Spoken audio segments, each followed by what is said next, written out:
Thank you. Hello, hello, hello. I've been talking away and I had no sound. So Alicia Curry here, and I wanted to do this webinar today just because of the situation we're in right now. I have been working at home remotely for over 16 years now. And so I wanted to share some tips and tools to help you set yourself up for success and still be productive while working from home, but not just generic tips and tools that you would get just anywhere.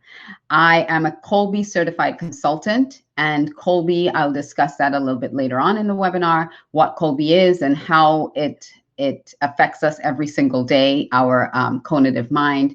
And so from that point of view, I want to share some more in-depth tips on how to set yourself up for success, understanding your MO, understanding your modus operandi or mode of operating. So hopefully you can hear me now because I did turn my mic from mute on, duh. And so let me get to the presentation and just go ahead. So you should see me and you should see the presentation. And yes, it's 1 o'clock. So let's get started. Why don't we? And I have my team asking me questions. I'm good.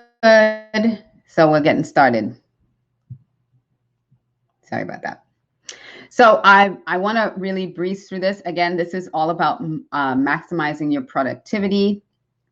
And so we want to learn more specific techniques to set you up for success when you're working from home. So I'll give you some general, and then we'll get more in depth with some of these techniques. So the goals for the session today are give you basic strategies for working at home, the challenges that you may face working from home. Please feel free to put in the chat if you have any specific challenges that that I didn't highlight that's specific to you, because I'm just kind of being general right now. Okay, so challenges working from home, understanding your cognitive strengths for success, and setting yourself up for success based on those instinctive strengths.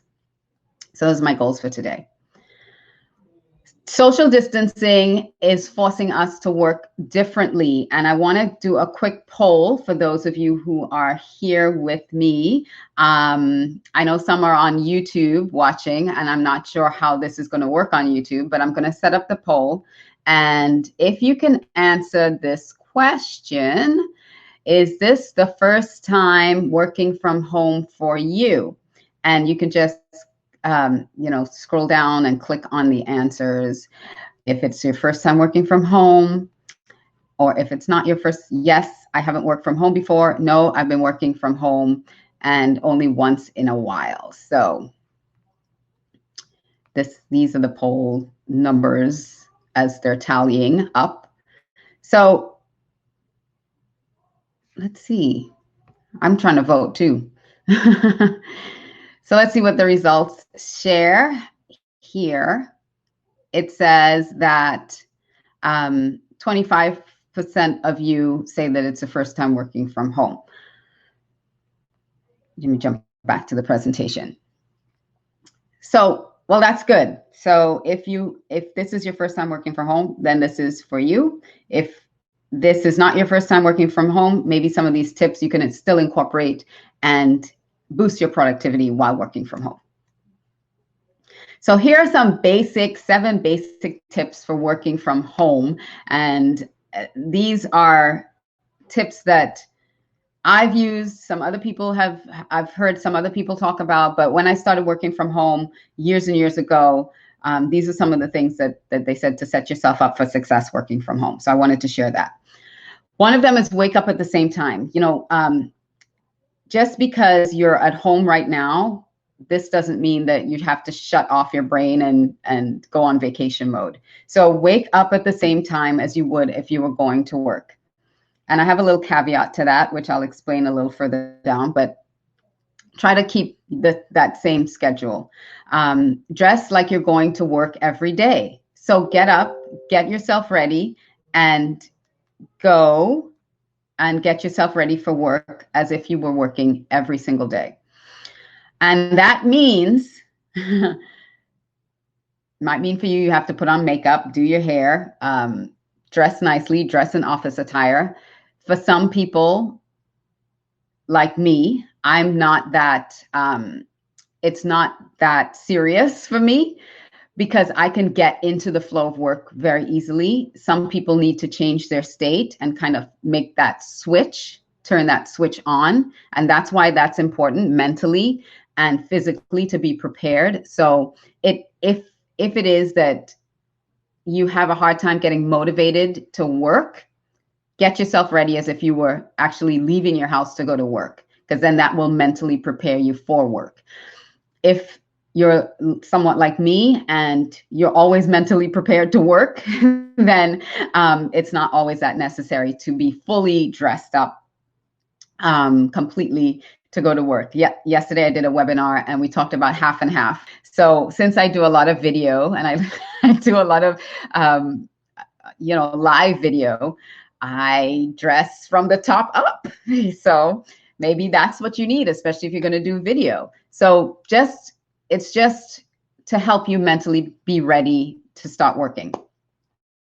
Keep a consistent schedule. Number 3, you want to keep a consistent schedule. And that's why I say wake up at the same time. Now, your routine might change a little bit because of the circumstances we're in. You may not have a commute. You may not have to drive the kids to school. So that time that you were not dressing for work makes you more productive. Studies say, absolutely, studies say dressing for work makes you more productive. And Sebastian, thank you. And it does make you more productive. Oh, okay. Let me put the comments in the other side. It does make you more productive, but also it's also a mindset. So if you can switch that on, then you're good to go. If you're keeping a consistent schedule, you want to make sure that the commute time that you had, that's productive time as well. So maybe spend that time to exercise, to eat breakfast if you don't have a chance to eat breakfast in the mornings normally. Kind of tailor your routine now to your new normal.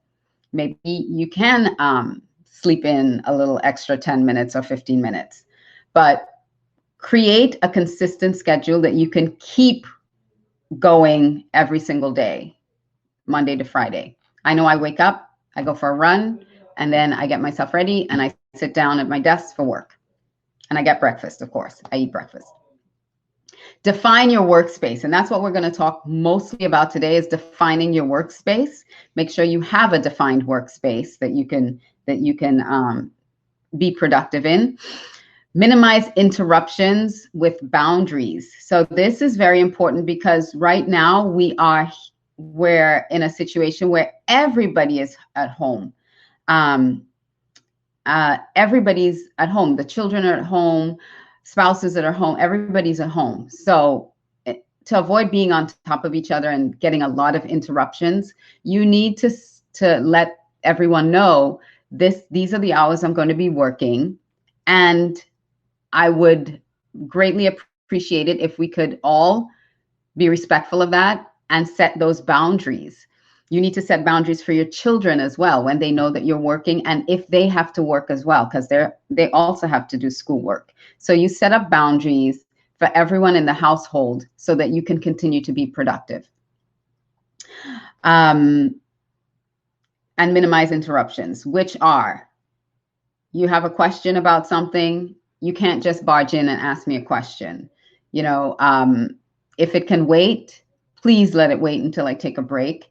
If it cannot wait, maybe they can text you or something so that you're not because when a door opens, if you're in your own office or you're in a space and someone keeps interrupting you, you have to shift your energy from what you're doing to listen to them. And then it takes you a minute to get back exactly where you were continuing. So when you're having that boundaries conversation, just make sure you're covering interruptions, that they're not just jumping in and interrupting you every single moment. Then have a plan of what you need to accomplish. So this is definitely setting your day out the day before. Setting up your day. What do I need to do today? What do I have to accomplish today? And understanding what you are committed that day to getting done. And we're going to talk about commitments, what you're committed to, and how you can get those things done. So you really need to have a plan every single day of what you need to get done, and that keeps you productive. I'm going to go back just for a second about your work schedule. I know many times if you're working in an office and you're working like 9 to 5 or 8 to 4 or whatever your working hours are, now you're at home. So you may shift those hours and you may shift your lunch. It's up to you how productive you can be. If you can be most productive in the mornings, then work in the mornings. Nobody, unless like your company is telling you have to work certain hours, if you can be most productive, pick those most productive times to work and take a break and spend some time with your family. Spend some quality time with your children, with the loved ones. If you have that going on, if you're single and you're on your own, you can set your schedule however you see most productively for yourself. But now is a time that the children are going to want your attention at some point during the day. So maybe have breaks at the same time. Spend some time together. Work from 8 in the morning till noon, and then you have time for lunch and some family time. And then if you need to, go back to work for another 2 or 3 hours. But figure something out that makes sense, that works for you, that also incorporates your family. So people aren't 4 a.m. to 6 p.m. So people are not feeling neglected in this time as well. And the last tip that I have is an accountability partner. You have to make sure that someone that you work with closely, that you are keeping on track and they're keeping on track. So having accountability partners really helps you stay focused and stay productive. So some of the challenges working from home are distractions. I talked a little bit about that. People coming in and out, not really respecting that you're working and just feeling like they can ask you a question anytime, like what's for dinner at 10 o'clock in the morning, or just interrupting you or being in your space or trying to see what you're doing. It can cause disruptions in productivity. So again, if you set up those boundaries ahead of time, then you can minimize those distractions and those disruptions. For me, and I'll talk about my workflow a little bit later, but for me, sometimes I'm working in a different part than in my office, and the kids will come in the room and turn the television on. I'm like, don't you see that I'm working? And I have to get up and move. So, distractions, it is a reality right now. And so to minimize those distractions, you have to create boundaries. Technology, that's another one. So if anybody was on live with me yesterday, you understand that technology sometimes can be a challenge. And like my partner says, it's picnic, it's user error. Most of the times it's our fault, but technology could be a barrier for us and a challenge working from home.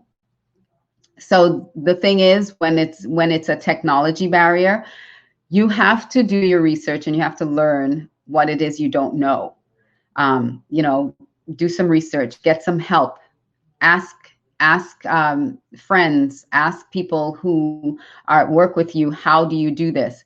A lot of people are using technology they've never used before, like Zoom or Skype or Slack, or different types of group meetings and chats and all these things that they're probably not used to. And so start understanding the technology, and don't be afraid of it. Don't be afraid of the technology, because so many people avoid it because they're afraid of the technology. But it can be a challenge working from home, because maybe you need a webcam.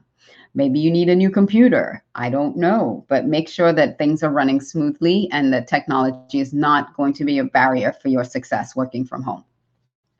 Teamwork is could be another challenge, because if you're used to being in an office environment where you can just turn to the next cubicle and ask a question, or you can, just have that environment where you're collaborating face to face, and you're missing that and you don't have that now. I talked about groups that like Slack, there's Microsoft Teams, there are these WhatsApp, Telegram. There are different group apps that you can be a part of, and you can set up so that you can continue to chat and you can continue to be engaged even though it's not face to face. And then every now and then do a Zoom call, which is a video conference call, so everybody can see everybody and interact with everyone that way. So your teamwork is going to be very different, but it doesn't have to be a hindrance if you start setting up these group opportunities so that you can stay connected. And if you need to ask a question, it's just typing something to get an answer from someone else. So again, if you're setting up work hours and you have an accountability partner or you have a team, try to set up work hours that the whole team is working at the same time, so that you can have that interaction to keep the workflow going. And the last challenge to working at home that I'm going to talk about, there are so many others, but the last one I'm going to talk about is wellness. It's taking care of yourself. So again, going back to, if you used to commute to work and you don't have that commute anymore, maybe take that time to do a little self-care, to read a book, to nourish your mind, to nourish your spirit, to meditate, to exercise. Take that time to do something for your own wellness. I spoke to a friend today, and she was saying that her son is not eating as much as he eats at school. And I was telling her that's probably a good thing, because they're home, sedentary. In school, they move around a lot and they're active. And if they're home not doing much and still eating the same way, they'll stop putting on weight, because they're not as active as they are during school. So that's something to be mindful of, not just for you, but also for your children. Make sure that they're having healthy snacks, make sure that they're eating properly, make sure they're getting some form of exercise, even if it's running around inside the house. But activity has slowed down. So make sure that you're sleeping well, that you're eating well, that you're taking time to take care of yourself and boost your immune system with fruits and vegetables and vitamins and whatever it is that you need. But take time to take care of yourself and be mindful of your wellness, because you can be overwhelmed, because a lot of people are in fear right now and overwhelmed right now. And recognize that about yourself and take the time to take care of yourself as you're taking care of the rest of the family as well. So we're going to do another quick poll. Let me see what this poll is. Okay, this is a technology thing right now, so bear with me.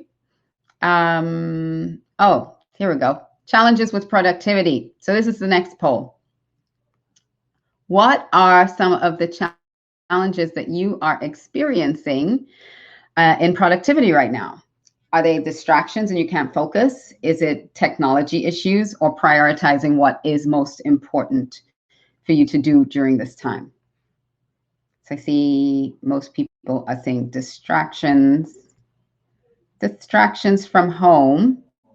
So you can just click on the poll, prioritizing. Very good.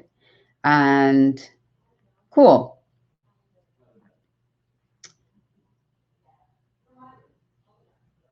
Distractions. All right, cool. Let me end that one.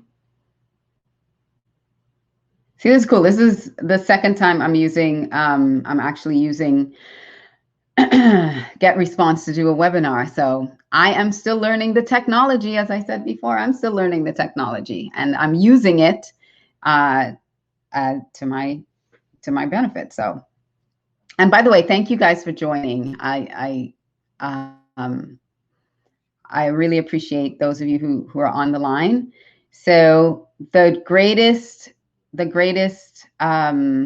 challenge I see distractions. So distractions are the greatest challenge for everyone who is voting right now. Let me put this back up. And so hopefully as I go through some more of these tips, it can help you be more focused and eliminate some of the distractions, and also hopefully creating stronger boundaries around the times that you have to work and where you have to work will help eliminate some of those distractions. We can't get rid of all of the distractions, because if we do have children in our space, it's inevitable. They are going to interrupt you. But the goal here is minimizing the interruptions as much as possible. So as far as companies go, so if your company, or if you are an executive and your workforce has to work from home now, one of the tips I wanted to just share is to try to keep some things consistent. Remind your workforce of the company's culture, of the mission, vision, and the values of your company.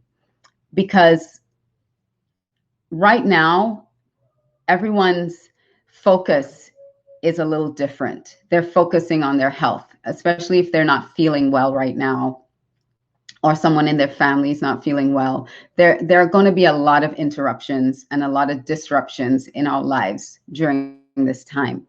And so helping those who work for you, even if you're just a team leader, helping those who work for you keep in mind what the mission and vision and the values of the company is, can help them stay focused on what they need to do for work when everything else around them is swirling and trying to just keep a handle on things. So that is one thing that you can keep stability with, is to help them stay focused on why they're doing what they're doing. Why do we still have to work during this time? What is happening? Why the kids, instill that in your children as well, why they have to continue to do their schoolwork when they're home. Because it's a confusing time. As much as it is for us, it's even more so for them. So keep reinforcing, and this is not just for companies too, but I just touched on home life. Keep reinforcing that for your children, for home too. What the values of your family are, just to help everybody kind of stay connected. So that you can continue to do throughout your workforce, keeping that company culture, keeping tabs on everybody, checking in with everybody, seeing if they're okay, seeing if they need anything, and showing that you as a company care for those that work for you. I just love throwing this quote in every chance I can, because I'm about to talk more specifically about who we are and how we are made up.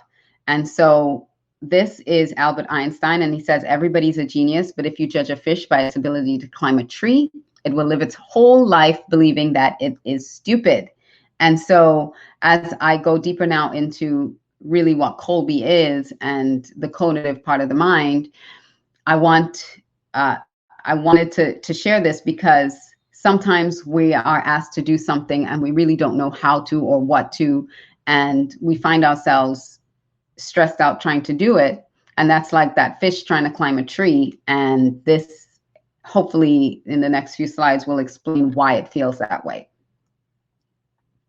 So who are you? Who are we really? All of us in our brains, we have three parts to our mind. It's the cognitive part, which is the thinking part, which was where your IQ, skills, reasoning, knowledge, experience, and education come from. And that's the I can part of what you do. The affective part of the mind is your feelings. It's what you want, you desire, you prefer. So that's the emotional you, and it's your desires, your motivation, your attitudes, your preferences, and your values. and I think I said the emotional before. And then the cognitive part of the mind is what you will and won't do. It's the doing part. It's what you're actually going instinctively to do. So it's your drive, your necessity, your innate force, your instincts, your mental energy, and your talents. So a little bit more about the cognitive part. Cognitive does not measure instincts, but it measures the purposeful action as a result of your instincts. So it's not just your instincts, but what do you do with those instincts? That's what the cognitive part of your mind does. And that's what Kolbe does. Kolbe measures what those purposeful actions are as a result of your instincts. The cognitive part of your mind is also where you derive your mental energy. And if you look at it this way, that's a little gas tank on the left. And if you are striving or problem solving or trying to do something that is against your natural instinct, it's like that little gas tank, that little gas can. It's very limited in its resources, and you get burnt out a lot faster, a lot quicker. When you are working within your cognitive strengths, those instincts, when you're actually making purposeful actions, it's like that tanker truck. It's still finite energy, but you have so much more of it that you can continue to go and go and go and go and go. So when we're looking at our cognitive energy, our mental energy for doing something, for problem solving, we want to be mostly working within our natural instincts, because that's where we have most of that energy to do those things. Kathy Kolbe, who kind of uncovered this process, has also uncovered the process of how the creative process, blah, blah, blah. She's also discovered how we derive at purposeful action. What is the process that we go through to get to actually acting on something? And of course, this happens in milliseconds. So first of all, we have to be motivated to do something. And motivation lies in the affective side of the mind, your personality and your desires and your drive. Motivation has to be there, and it has to be more than just a feeling that you think you might want to do something. It has to actually be a drive to do something, a desire, a want to do something. And then that's when your instincts kick in. And that's when you start to think about, I'm going to correct myself. That's when you start to, your instinct, your mental energy starts to look at, will or won't you do this? So your instincts become engaged once you're motivated, and then your will kicks in. And your will is part of your instincts, and it's whether or not you are actually committed to going forward with this.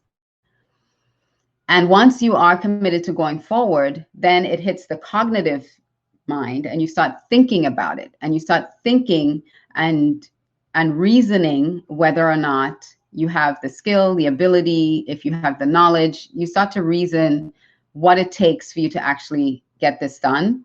And once you've reasoned through it, then you go into purposeful action. And the purposeful action that you will take is based on your instincts. So that is how the creative process works. And we all have to be committed all the way through this creative process for us to do something. If at any point in time in that creative process, our commitment level drops or our motivation drops, then we will never take purposeful action.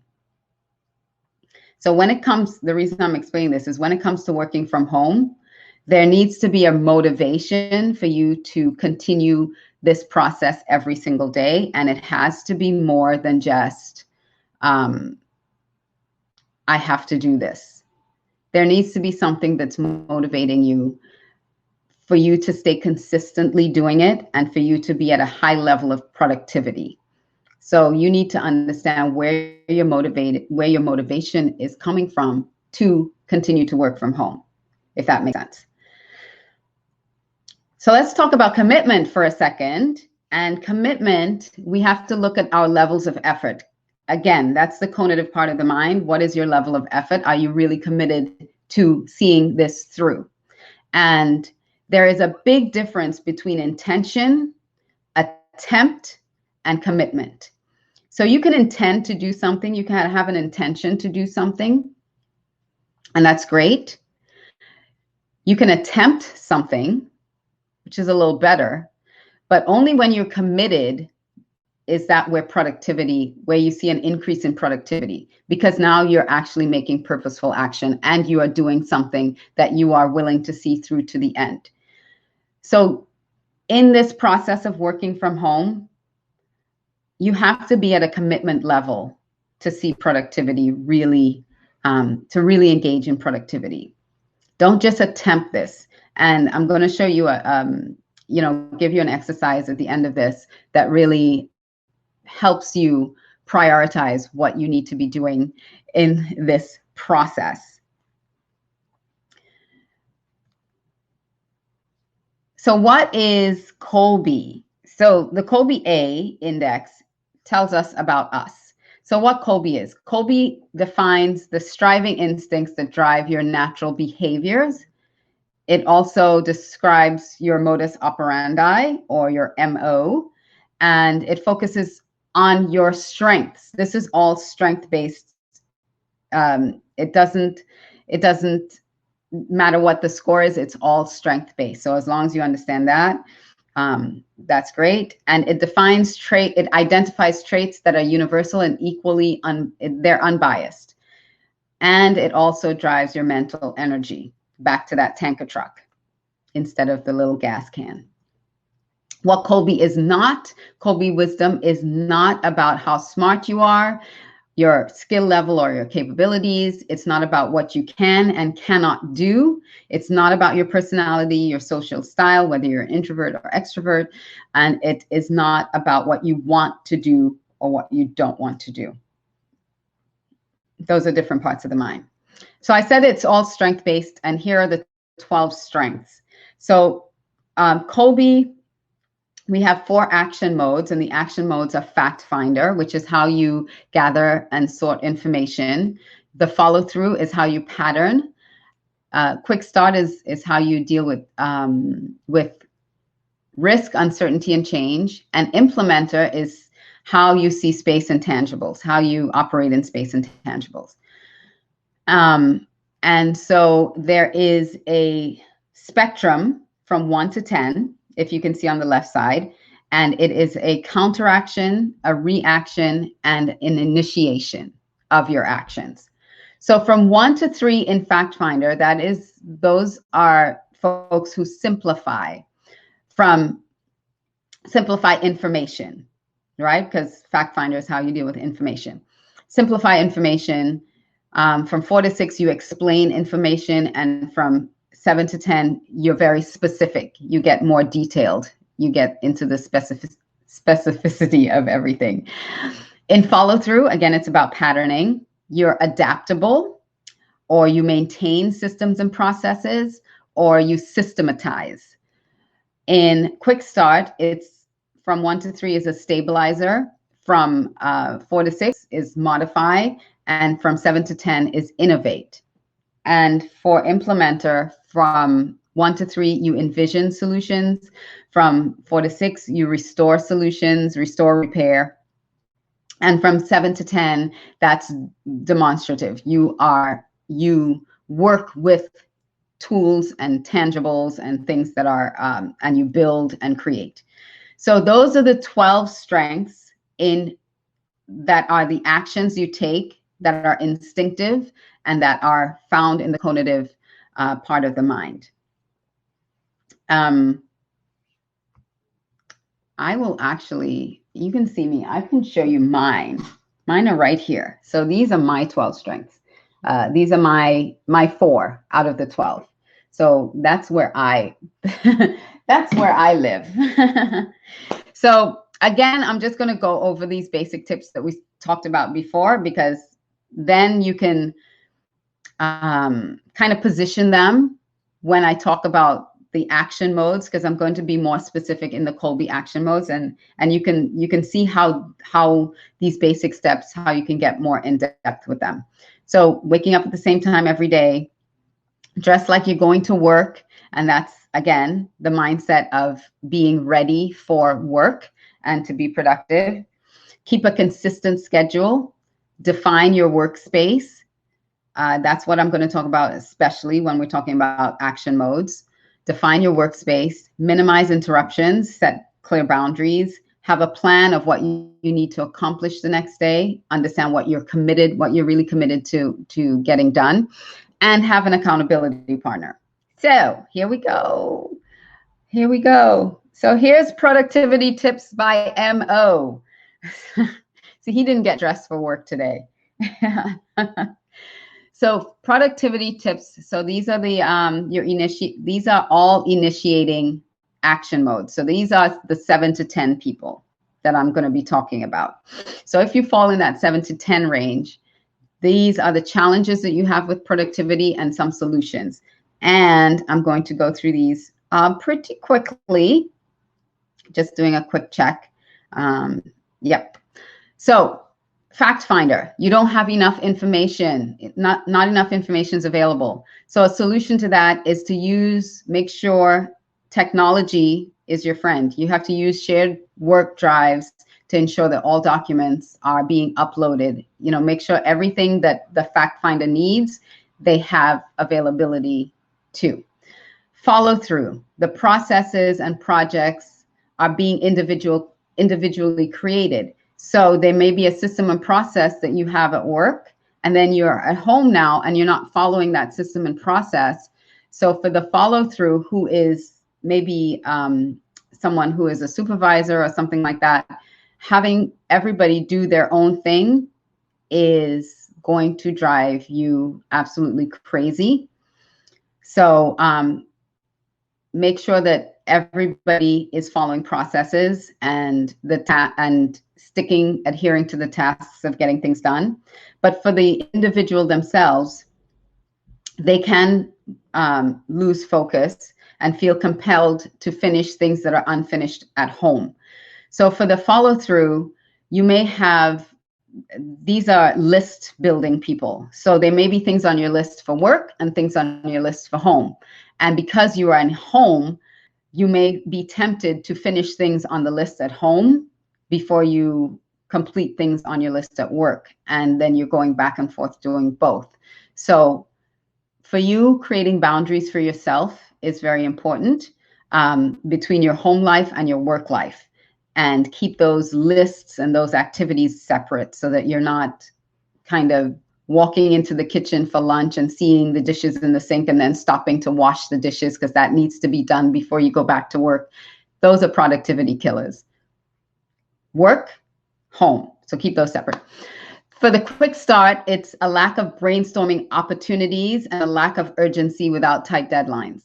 So what you need to do is have that accountability partner. Have the accountability partner so that you can not just bounce ideas off of, but help create deadlines for you to get things done at a specific time. And then the implementer, the challenge for them, especially if you work in an office, in an environment where there are tangibles, there's not enough tangible things working isolated by yourself. So you will have to get, for that person, they would need to have more video calls, be able to demonstrate things, be able to have some hands-on activities. And this is probably an opportunity for you to do some things at home that you're not getting to do at work to keep yourself, that implementer energy going for you. So these are the needs for your workspace. So as you're defining your workspace, the fact finder must have areas for reference materials. So bookcases, filing cabinets, you need to have space to put things so that you can reference them and be able to get those things that you need. Also, for the follow through, you need an organized area that is specified and designated for work only. So if you don't have an office space, you need to create a space for yourself that you have the tools necessary to do what you need to do, and that allows you to be focused and uninterrupted. That is very important for you, because for a follow through, sequencing is very important, and having to do things one after the other. And so interruptions and disruptions really, really slow your productivity down. For the quick start, you need spaces for brainstorming, things that will spark your ideas. I said earlier that I work in different parts of my house, because usually I work at home and everybody else is out of the house.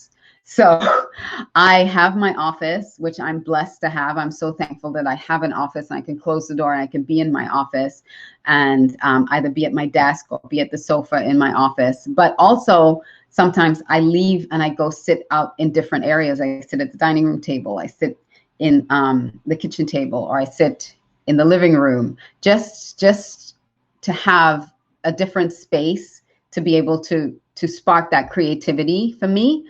Because sitting in one place all day long will drive me nuts. So have flexible places that you can repurpose for work, and have post-it notes or whiteboards or things that you can be creative with to help that energy going. For the implementer, it's all about space and quality of materials, quality of things being around you. So good lighting is something that's important. Good quality furniture, ability to move around in your space, and a room with a view. Having a window or something that you can look out at space, look out at a garden, or look out at and see something. That's important for the implementer. And while I say here, good lighting, I just want to take a quick aside, because a lot of people who are doing video now, and I see it all the time, even before this happened, they're on Zoom chat, they're doing video. Listen, set yourself up, because if you're going to be doing conference calls, if you're going to be doing video calls from work to work with others, put yourself in a position where there's something behind you, like a wall or something, not in an open area space where there's distractions in the background, people walking around. It can be distracting for the person who is giving the webinar, or who is facilitating or speaking at that time, to have a lot of distractions in the backgrounds. I see a lot of people on their phones walking around, moving around. You know what the polite thing to do is, if you're on video chat and you have to get up and move and you're on your phone on video, take the camera off for a second, because it is very distracting to the person who's speaking. You probably don't think that or see that. It's like, I'm just doing my thing. If you're eating, take the camera off to eat. We're doing our daily lives like nobody's watching us, but it's not that respectful to the person who is actually moderating or doing the speaking. Looking at all these cameras, looking at all these people on camera, and everybody's doing their own thing, and it feels like, are they really listening to me? I don't know. So make sure you have good lighting in the area that you're in. Make sure your background's not distracting, and if you have to do something, talk to someone, or you're interrupted, put your microphone on mute, take your camera off, and then turn it back on. It's just like being a little bit polite and some common sense. Just saying. That's my little aside. If you're starting to do video chat and you're not accustomed to being on video or doing video chats, that's just a little bit of etiquette that you can, that's a freebie. So let's talk about counteracting action modes for a second. So these are the people who are the 1 to 3s. So the needs for your workspace. You need a simplified workspace, not a lot of stuff around, just keep it simple. For the follow through, you need places for all your stuff. So the follow through, the counteracting follow through is adaptable. And these are the folks that a lot of people say you need to be organized. They know where everything is, but they need places for piles. they have piles of this and piles of that, and this pile of books that I need to read and this pile of papers that I need to go through. They need piles. Don't argue with it. They just need piles. So they need places for all their piles. They need sticky notes and places that they can hide stuff in. All right, for when the organized person comes around and says, oh, you need to be organized. Well, it's in a bookcase. So, so that's kind of the needs for someone who's a counteracting follow-through. For the counteracting quick start, they need ample notice of changes. So if they set up a workspace in the dining room table, and then one day you decide everybody needs to eat dinner here at the dining room table, and in 10 minutes they have to move their workspace, well, there's going to be a problem. I'm just letting you know. If you tell them a couple days in advance, then they can start kind of scouting a different place to work from and setting themselves up over there, so that there's not a lot of this quick change. Oh, you need to go, you need to move now. So stability and consistency in their workspace is very important for a counteracting quick start. For the implementer, temporary solutions work. I'm a counteracting implementer. That is also why I move around a lot. I don't need to be in my office all day, every day. I can move around, and that works for me. Again, it helps spark those creative juices. I have pop-up spaces all over the house. I can go sit and work wherever I want to, even outside. If I want to sit outside one day and do some work, and I'm very flexible in my workspace. I hope this is helping. I don't see any chats going on, so maybe you're taking notes. I don't know. This is another quick tip on methods of communication. So while you're isolated, these are areas that you can communicate with. This is important to know, to communicate with people who are different action modes. And these, again, are all initiating. So for the initiating fact finder, they like written words. So, and for the, I'm just going to go down the methods of communication. So for the follow through, it's visuals. They like things that are visual. So if we're doing a webinar or something like that, visuals, a lot of color, that helps. For the quick start, it's the spoken word. They like to speak. They like ad libs, visuals, and bullet points. Quick, quick, quick. And for the implementer, it's props, it's models, it's demonstrations. They like body language, which is why they like either being face-to-face or on camera, and things that are very tangible. So the commitment clarifier. Earlier, I talked about what your level of commitment is in seeing this through, whether you intend, attempt, or commit. So if you look at intentions, this is an exercise that I go through with clients when we're doing work with Kolbe. So if you just have an intention to do something, that is the lowest level of effort that you're going to put into it. And typically, these are activities that are really not going to get done. You intended to do it, but it's not necessarily going to get done. The attempts, the things that you make attempts, that's the second level of sort of activity. So those are things that you will try if you have time or the mental energy to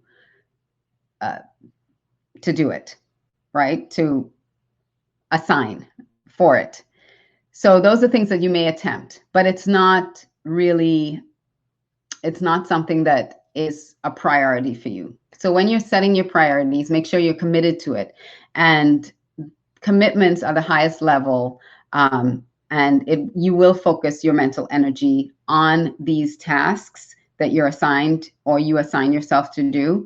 And it's guaranteed that you will use your mental energy to complete these tasks, the ones that you're committed to. So how do you find these things that you're committed to? Well, I have this bullseye, and in the center circle, you have to write down who is responsible for, like who are you responsible to for the results? So if it's a supervisor, if it's yourself, who are you responsible to for getting this done? And then in each successful circle, then you write out again Is it the client or is it your boss? So you write out who are you committed to getting these results to, and then as you go out, then the next one, this one is where you are going to assign your level of commitment to these things. You're going to assign a value of your level of commitment. So you're going to write down all the things that you have to do, which are your commitments, all the things that you have to do. And this is where you'll know if you're a 1, 2, or 3, if you're at the committed level, if you're at the attempt level, or if you're at the intend level.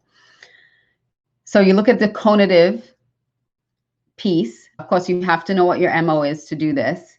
And you have to know what you're committed to. Is it a fit? If it's a great fit, that's a 1. If it's an okay fit, it's a 2. And if it's you're working against your grain to do this, say like if you're a counteracting follow through and someone's asking you to create a process for something, that would be a 3. That would be working against your grain. So you'd put a 3 here because you're working against your grain, because as a counteracting follow through, you're more adaptable. You don't build systems and processes. That's not your conative MO. And then you look at your affective, whether you prefer to do it, you're neutral, or you don't like it at all. And you assign a 1 to 3 on that. And then you look at the cognitive side. And if you have above average skill in doing it, if you have average skill in doing it, or you don't have the necessary knowledge or skill to do it. And when you start assigning values to the task itself, then you understand whether or not it should even be on your list to do. And this is how you end up finding out if you're really committed to getting things done, or if it should be assigned to someone else, because you really, either you don't have the knowledge, you don't have the skill, or you don't have the conative, you don't have the desire to do it, the motivation, or you don't have the, you're not conatively wired to do it. So I wanted to do one final poll. Let me do the time check real quick. Oh, I'm doing okay on time, I think. So I want to ask you, what is your level of commitment? What is your level of effort to find a solution to being productive at work? Sorry, from home, remotely, not at work. My screen is blocking off the end of the question. I don't know if that's happening for you too. If it is, let me see if I can remove my screen for a second so you can see the whole thing, because honestly, I don't know what you're seeing. Like I said, this is the first time that I'm doing this. Okay, that didn't do it. Listen, I'm a 3 implementer, okay? Not that it's an excuse, but I'm a 3 in implementer, which means technology, I have to work a little harder to actually do the technology thing. And so oh good, it's not blocking it off. Thank you, Sushmita. Thank you to my wonderful assistant. She sent me a screenshot to show me that it's not blocking it off, because in my screen, it's cutting off everything. So let's see. I have a lot of commitments here. That's great. Excellent. So I am loving this because, like I said, this is the second time I'm using this this platform, and I think I'm going to be doing a lot more webinars on this instead of Zoom. Okay, I have an attempt. I have 10 more seconds. Anybody else? Attempt and commitments. Sweet. So let's end the voting here. So,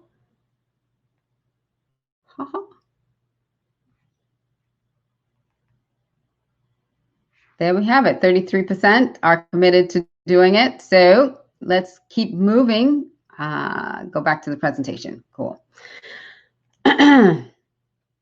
So I wanted to ask if there were any questions. I didn't see any pop up during the presentation, but if there are any questions, feel free now. You can just type it into the chat, and we'll see. I'll give you a couple seconds because I want to wrap this up in the next 7 minutes. to give you, I know a lot of people have to get back to work. So, all right, I don't see any questions. If anything comes in while I'm wrapping this up, then I shall address it. It says, keep going. Thank you. Appreciate it. Let me jump back to the presentation. So now that we've kind of gone through some tips, some general tips on working from home, hopefully that was helpful if you haven't worked from home before. And then I got a little bit more specific on how to set up your workspace based on your own cognitive MO, so to speak, and also gave you some tips on overcoming some of the productivity challenges that you may have based on your MO. I wanted to just offer you this. So I am offering an opportunity for you to find out what your MO is. This is my regular price. So to find out what your MO is and help you devise a specific action plan working from home, giving you real tangible solutions for what you're doing and what you need to do during this time. So like I said, it's typically $350 plus the $75 to do the assessment. So for me, I'm just going to offer this to you for $129. You're saving $296. So if this is really something that you need to get a little more clarity around to understand really how to set yourself up for success, you have those distractions, you're not sure how to do it, set yourself up for success here, and you have all this stuff going on, you don't have necessarily a space that you can carve out for yourself, and you really, really want help with this, this is what I'm offering to help you. We're going to do a deep dive, figure out what your MO is in those 4 action modes, and then go through the challenges that you're going to have and the solutions for you specifically, and how we can really set you up to be successful during this time. And we can also go through the commitment clarifier with you to see how you can take some things off of your list that don't necessarily need to be there during this time, so that you can be really productive, really laser focused, and get the work that you need to get done. For those of you who just want to have a chat with me, maybe you're not committed, you're not ready. I did see some attempts. You're not really ready to make that commitment. You can book a 15-minute call with me. Let's just go through what it is that you are specifically challenged with, and then we can take it from there. This will be a 15-minute session to really just understand where you are right now, and what it is you're looking for to accomplish while you're working from home. So I still didn't see any questions pop up. Thank you so much. That is the end of this presentation, and hopefully it was valuable to you and you learned a few things. And don't forget, just hit me up anytime. This is my link to book a time on my calendar. You can also check me out, www.aliciacoury.com or alicia360.com. If you go to my alicia360.com site, then you can connect with me on social media and say hi, and we can stay connected that way.